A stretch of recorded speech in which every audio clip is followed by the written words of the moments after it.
Your Honor, at this time there are some very close family members who want to give some oral impact statements. They are here present in court today. If we could proceed with that aspect first, they can be heard, and then I'll close with my argument, if that's okay with the court. Sure. Amanda Steele would want to be heard. She is the mother of Summer. Thank you.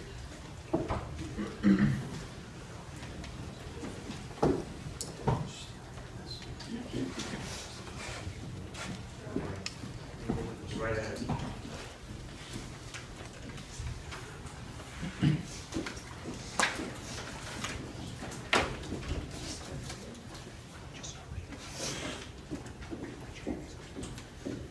Your Honor, how do I even begin in such a short time to speak about my precious child, an innocent child who was killed this way?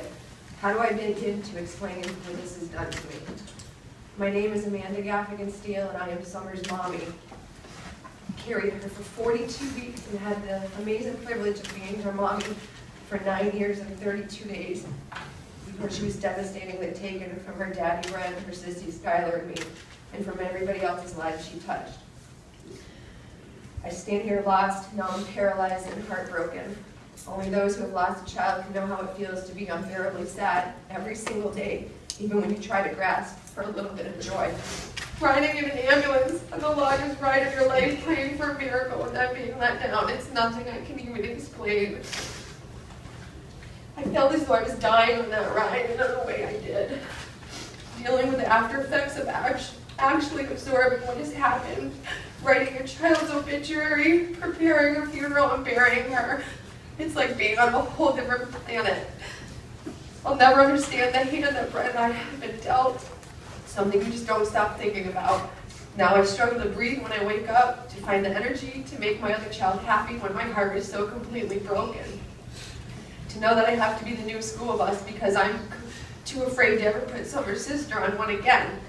To be at the same school with both children, both my children should be at. To shop and see food that Summer would want. To do laundry and not see all of her sparkle mixed in. To feed the animals she so kindly took care of. I struggle at bath time, remembering the bubbles and the laughter of two sisters that used to accompany it. It's a struggle to pack only one child's lunch, to look in the back seat and know that this empty seat will never be filled. To be told you should be looking for signs from your loved ones who have passed when you don't want to acknowledge that there may be a sign because she should still be here. It's a struggle to drive down the road and end up behind a school bus and have to pull over so it gets far away from you so you don't have to look at one of those things. Most of all, it's a struggle to open my eyes in the morning and realize, yet again, that the most happiness and love I have felt lately was the dream I just woke up from. The dream of my Summer still alive, kissing her nose, feeling her hair, seeing her cheeks light up in the sunlight and her eyes sparkle. Her looking up into my eyes and telling me, I love you, Mommy. There's not much worse than having to try to get on with your day after that. This could have been avoided. It could have been avoided. I just cannot believe that I'm standing here. I can't believe that our friends and family are here going through this. It seems like it's been hell since the day this has happened. There is no words to describe the amount of frustration, pain, and complete confusion where how could something like this happen? How can you trust in a school bus driver any more than to pick your children up safely and drop them off safely? And a failure like this has to happen. I was standing in my front yard waiting for my daughters to get off the bus. Waiting, I saw the bus coming up the road, right? We live in a very rural area. There is no problems with speeding, traffic. There's only a couple kids on the bus. There's no hurry for anything. I see my daughter wipe the moisture off the window as the bus is coming up the road, because she was always curious to see who was going to be there, whether it was Mommy or Daddy.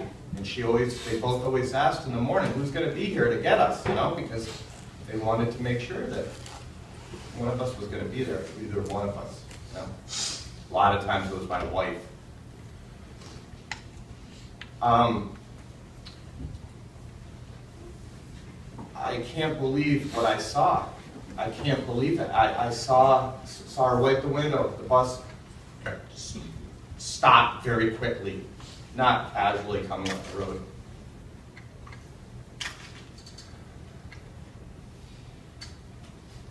And then the doors open. Skylar comes running out. All of a sudden, I see this starting to happen. Right? I'm like, oh my God, I start running because he has no idea.